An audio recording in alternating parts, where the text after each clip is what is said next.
Good evening and welcome to Mining the Riches of the Parsha. Tonight is Thursday night, October 20th, 2022. I am so excited to be with you tonight for a new year, 5783, a new cycle of Torah learning.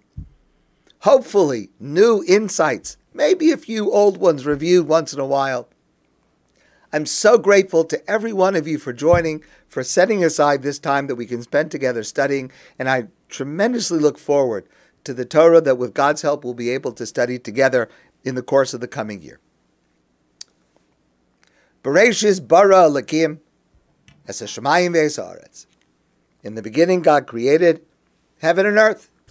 So the simple way to read the beginning of the Torah is, in the beginning God created heaven and earth, and then there is a serial listing of what comes next. There's first, there's second, there's third.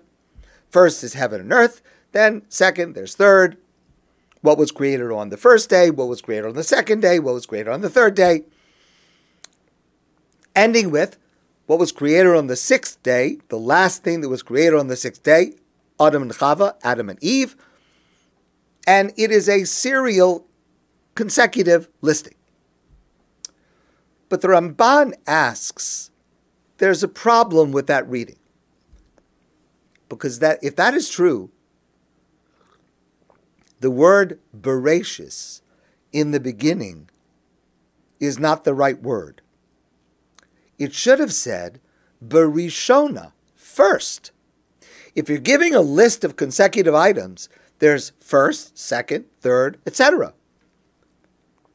Berishona, that would mean first was this, then comes that, then comes this. Bereishit means in the beginning. Now, the beginning is not followed by second.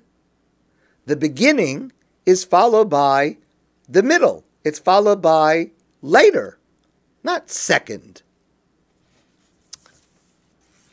So the Ramban explains, Bereishit bara Elokim es hashamayim ve'es haaretz.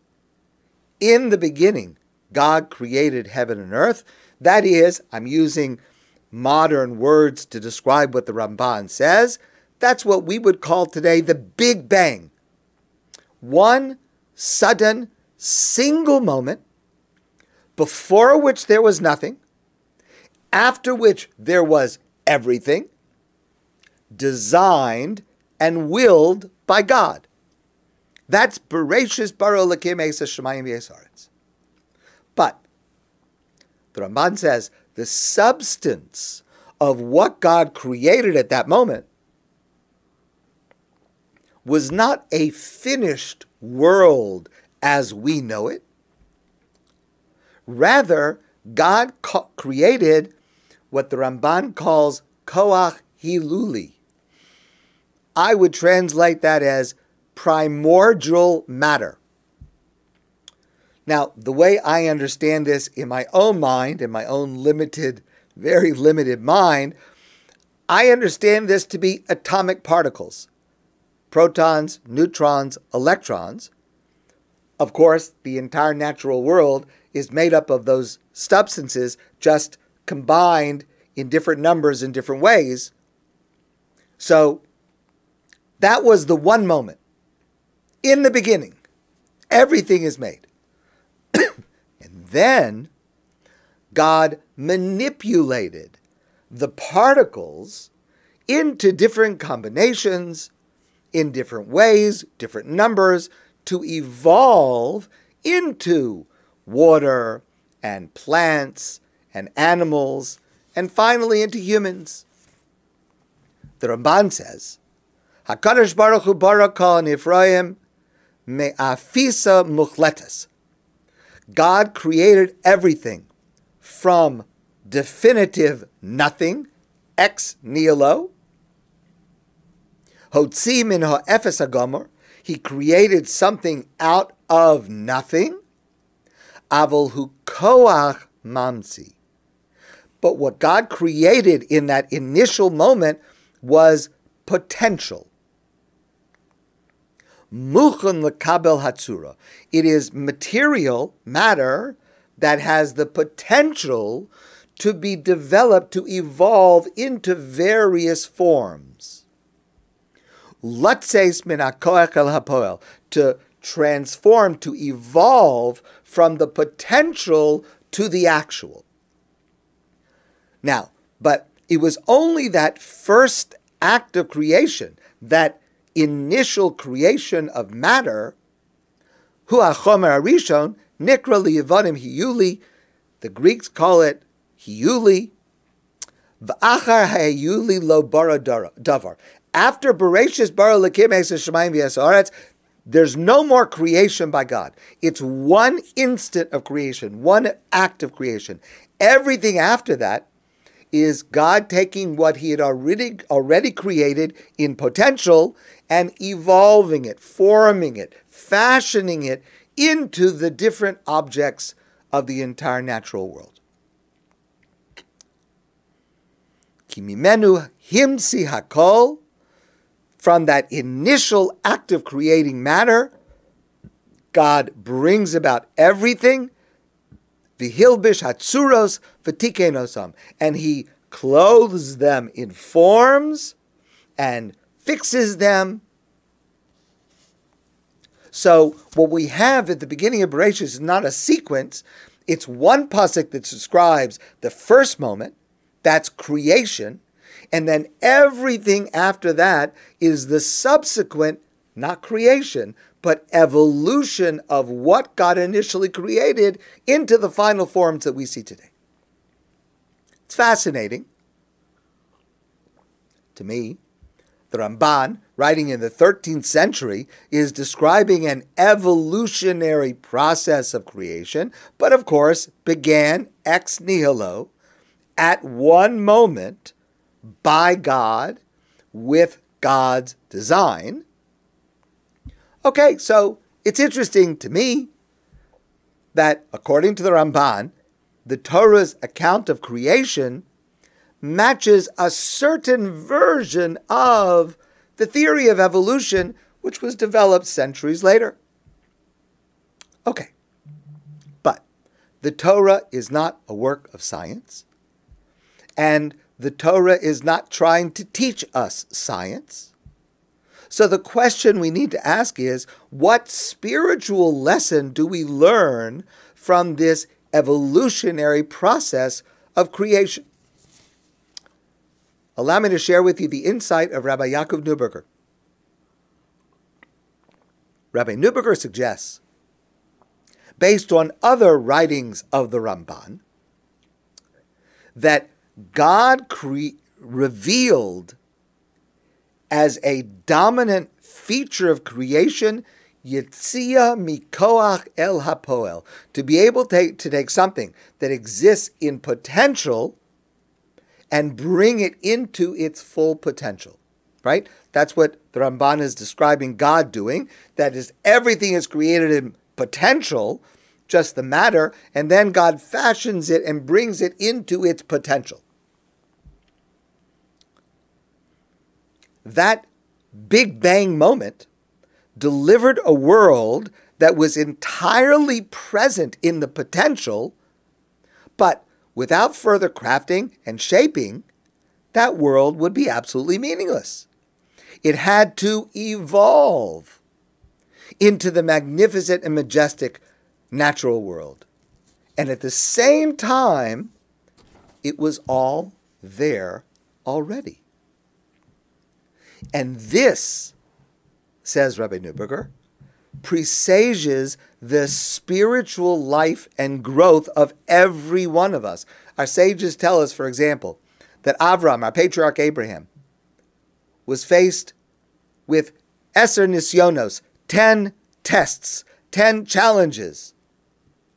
For example, the 10th and the most challenging is the passage that we're going to read about in a few weeks, the Akedah Yitzchak, where God commands Abraham to offer his son Yitzchak as an offering.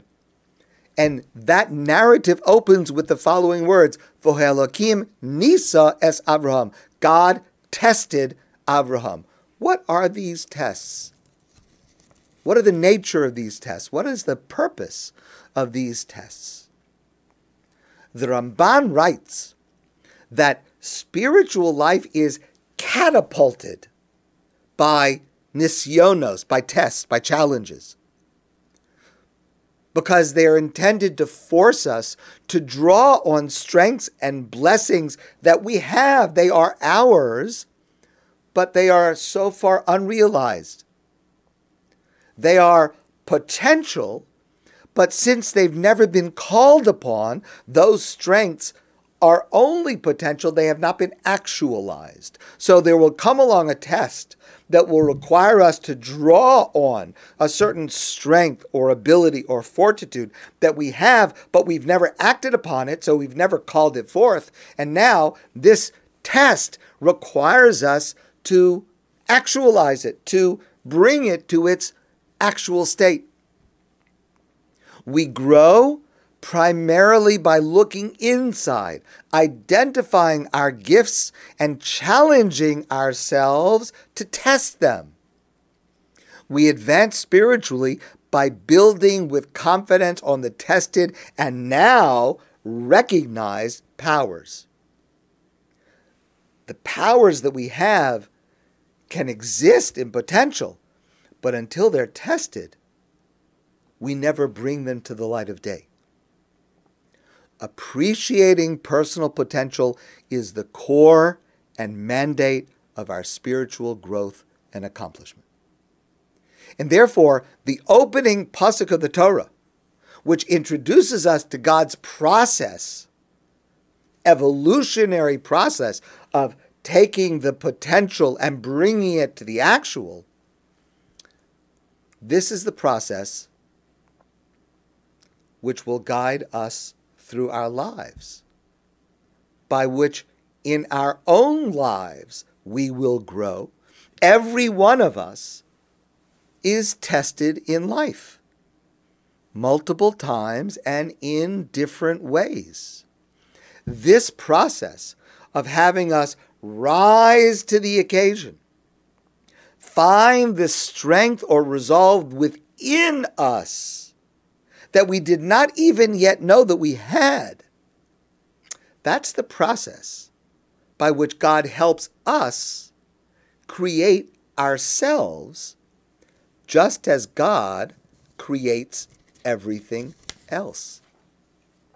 Jodi Picoult wrote, "Who we are isn't so much about what we do, but rather what we're capable of when we least expect it." God creates the world in this way in order to teach us what we should expect in life and how to make use of everything that happens to us.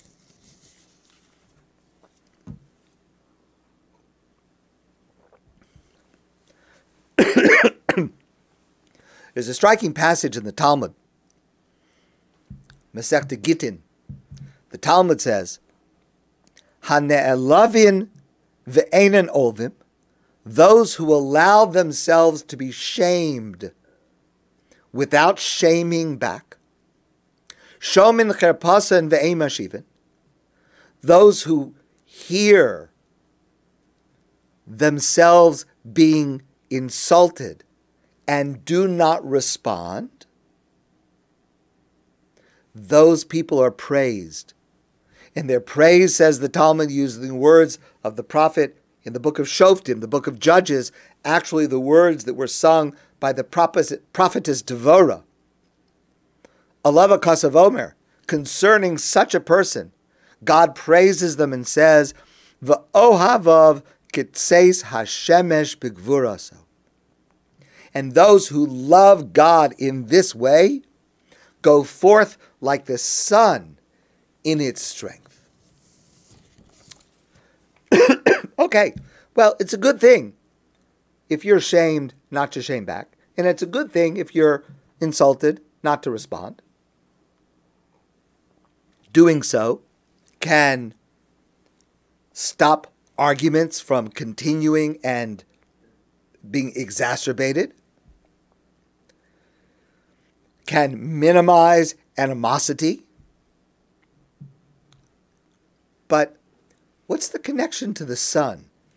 What's the connection? Why should a person who doesn't respond to an insult, and God wants to praise them, to saying they're like the sun? What's the connection to the sun? So let's look for a moment at the creation of the sun in our Parsha. Vayas Elokim es shnei ha'ma'oros hagdolim. God made two big lights in the sky. Es ha'ma'or hagadol l'memshelas hayom, the big light that dominates during the day, the sun. Ves ha'ma'or ha'katan l'memshelas halayla, and the little light that dominates at night, that's the moon. Okay, God creates, God makes the sun and the moon. There's a contradiction, an internal contradiction in this verse. Listen one more time carefully. First, the pasuk says, excuse me. First, the pasuk says, "Vayas Elokim es shnei ha'ma'oros hagdolim." God made two big lights, two of them, and they're both big. And then the next words are, the big one rules during the day and the little one rules at night. Well, if God created two big ones, how could there be a big one and a little one? Rashi gives a famous answer. Rashi says, Shavim nivru. Both the sun and the moon were created of equal size. Imagine that. Can you imagine? If the moon at night was as bright as the sun during the day, I mean, I can't imagine. But they were created equal in size. V'nismata halavana. But the moon got reduced. It got minimized in size. Why? Al shekitraga. Because the moon complained. Va'amra, and the moon said to God, you made a sun and a moon, we're both the same size. It's impossible for two kings to share one crown. You can't have two the same size. It's got to be one bigger and one smaller. Of course, the intention of the moon was that the sun should get minimized so that the moon would be the king, would remain the biggest. God responded to the moon by minimizing the moon. So now you have the moon that was started out as big as the sun, but now got minimized, and now it's smaller. Okay. Please listen to this fascinating insight by one of the medieval commentators, the Das Kayin. The moon was reduced in size. The sun stayed the same size. Why? Because the sun did not respond to the insult of the moon. The moon was insulting the sun. The moon was shaming the sun. I can't have another being as great as me. The moon wanted for the sun to be made smaller. Now, the sun could have responded. The sun could have said, what do you mean I should be smaller? You should be smaller. And they could have fought back and forth. You could be smaller. No, you should be smaller. The sun was insulted. It was shamed. But the sun did not respond. And that is what Devora is referring to in her words of song when she says, those who love God in this way by not responding when they're insulted or shamed, they're like the sun in its strength.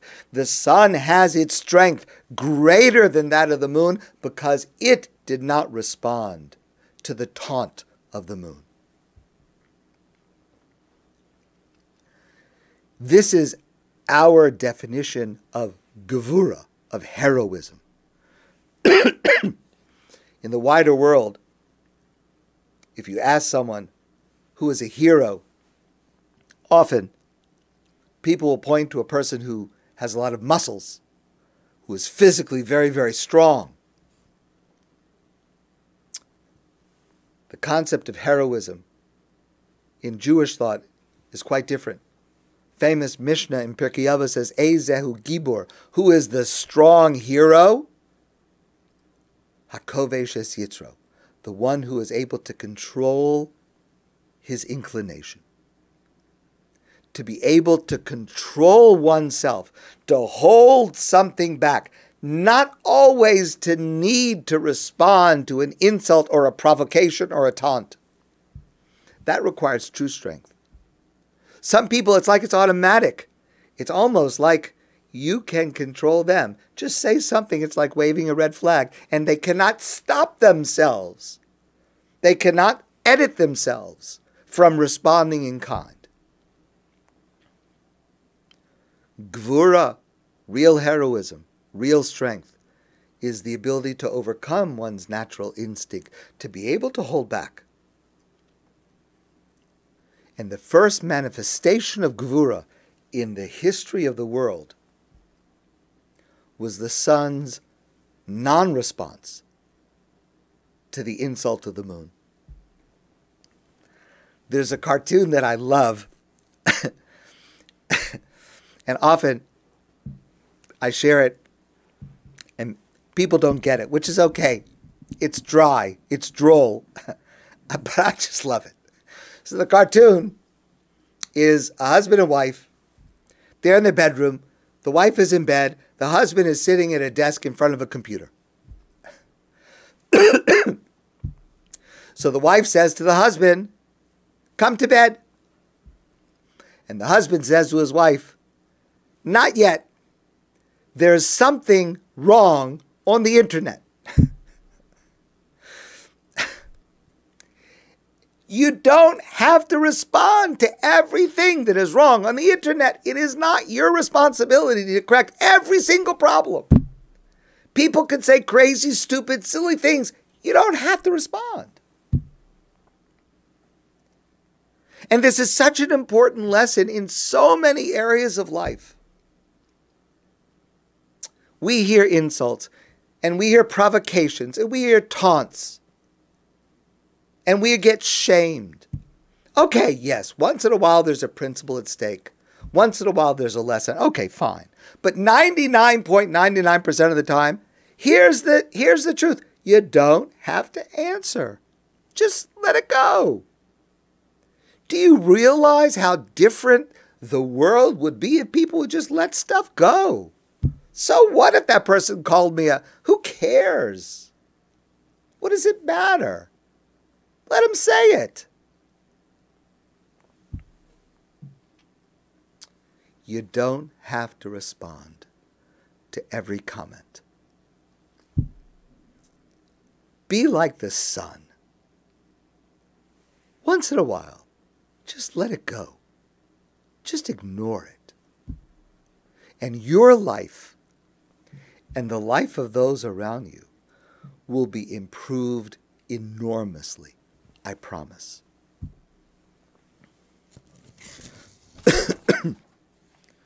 Let me share with you one last piece for tonight. The Slonim Rebbe, Rabbi Shalom Noach Berezovsky, wrote an important work on the Torah called Netivos Shalom.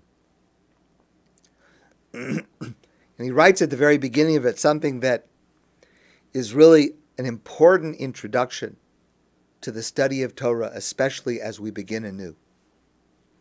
He writes that every person needs to read the Torah as if it is written about me, about you and me right now. We don't read the Torah as history. We don't read and learn about what happened long ago. Yes, we do, but that's not all. We read the Torah and we learn the Torah as it is happening to us now. As we read this week about the creation of the universe and the creation of man, we too are being created anew. This Shabbos Bereishit, it sets the precedent for the whole year, whose creation is occurring now and whose character is being formed now, not way in the past, right now. That's the way we should study every passage in the Torah.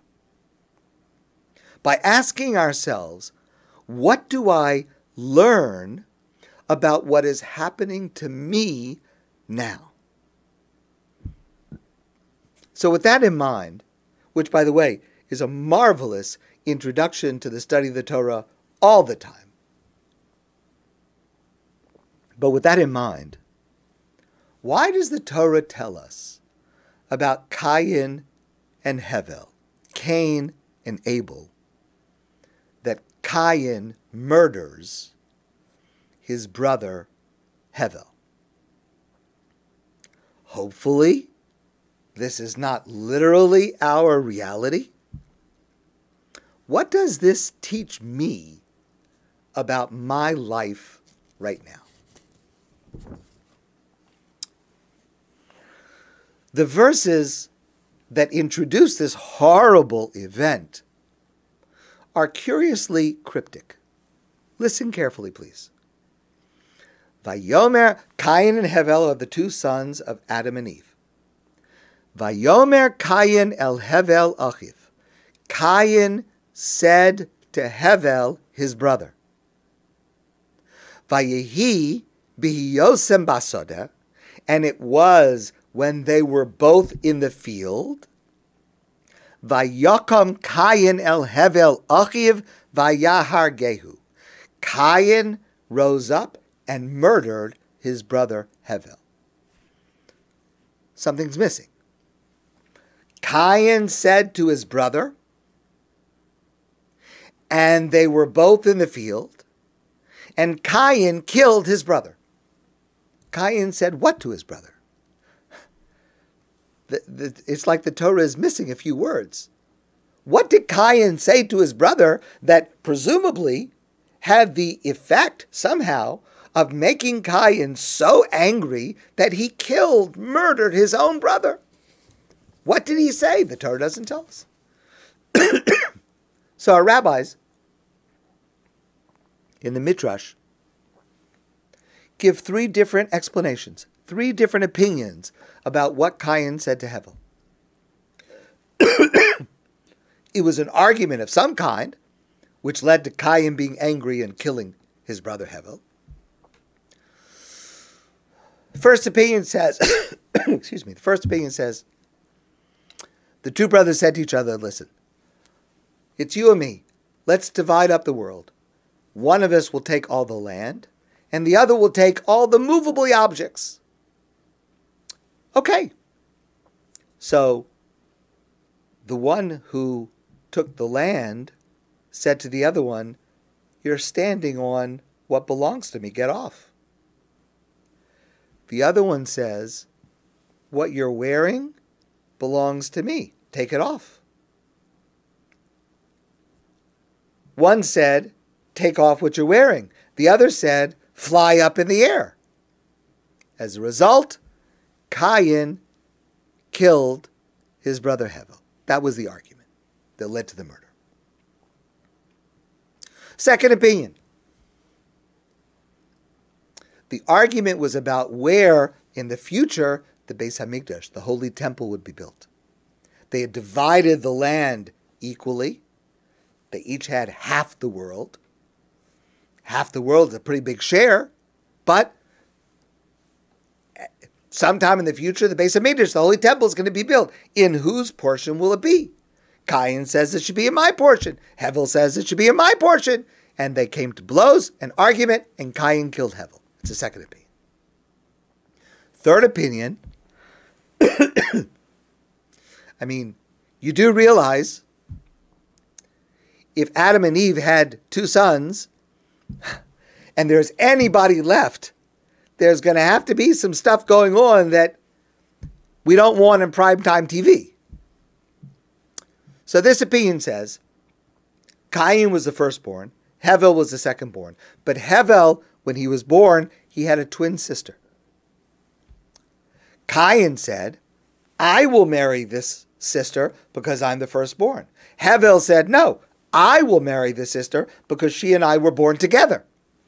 Let's leave aside the logic of that for a moment, but that was the argument. And in the anger of that argument, Kayin killed Hevel. Rabbi Yehuda Amital points out, if you look at these three opinions, the first one is an argument about power. What you have belongs to me? No, what you have belongs to me. I want more power. To this day, rulers and people who already have all that they need continue to struggle and wage war for power and control. We see it today. The second opinion, they were arguing about religion. Where would the temple be built? Here too, we have firsthand experience today of wars that break out, killing that happens as a result of religious zealotry and conflicts over faith. The third opinion is jealousy. And we are certainly familiar with the terrible violence that takes place as a result of jealousy. What am I supposed to learn from this? Rabbi Yehuda Amital explains, these sources of strife have been with us literally since the dawn of mankind. And that means the fact that they are still with us, that we must exercise continual, perpetual vigilance to avoid sinking into these kinds of conflict. We read this Parsha to be reminded how destructive arguments in these areas especially, and other areas also, but in these particularly, how destructive and violent and deadly arguments in these areas can become. And we have to constantly remind ourselves to guard against allowing that to develop. William Faulkner famously wrote, "The past is never dead. It's not even past. Only by keeping it alive can we hope not to repeat it." My friends, I want to wish you a great night and a wonderful Shabbos filled with lots of hot tea and honey. And I look forward to seeing you soon in person.